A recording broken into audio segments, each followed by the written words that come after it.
à Monsieur Benjamin Saint-Huil pour le groupe LIOT.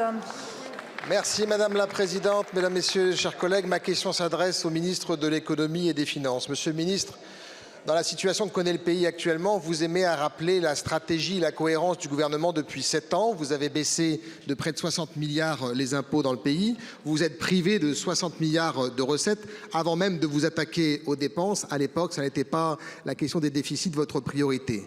À l'exception de la taxe d'habitation, les principales mesures ont concerné les plus fortunés de ce pays. Je pense à la suppression de l'ISF ou encore à la fiscalité des dividendes.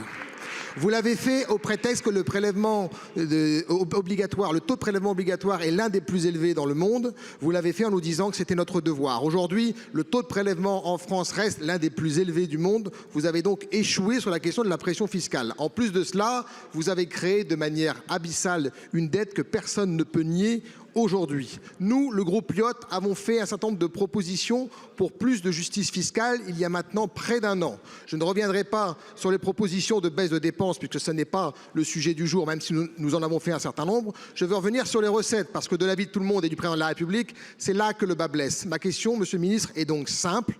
Quand et comment comptez-vous prendre en compte les propositions qu'a formulées le groupe LIOT il y a près d'un an pour taxer les plus riches de ce pays à travers les super dividendes, les super profits et le rachat d'actions pour qu'enfin la justice fiscale existe dans ce pays? Je vous remercie.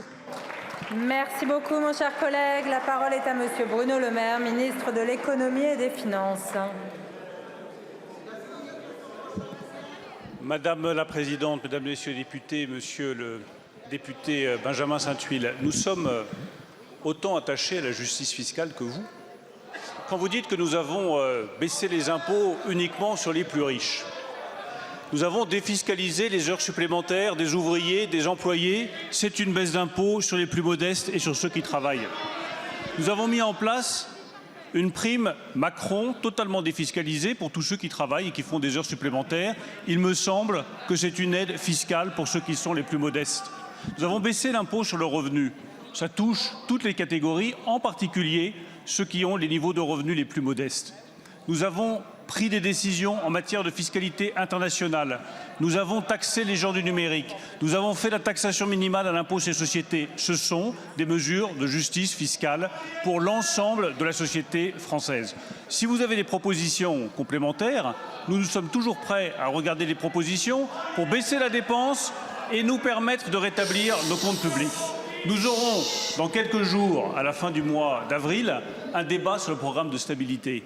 Ce sera l'occasion pour le groupe LIOT, comme pour tous les groupes d'opposition, de faire valoir leurs propositions en matière de rétablissement des finances publiques, avec un objectif, revenir sous les 3% de déficit public en 2027.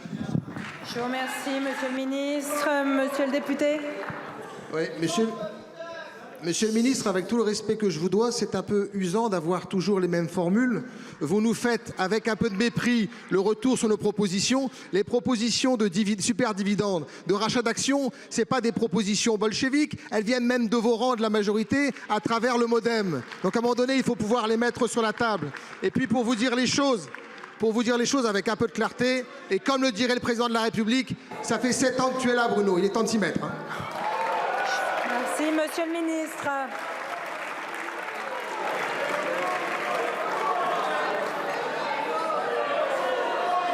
Allez, un peu de silence. Un peu de silence, Monsieur le ministre, vous avez la parole. Je vous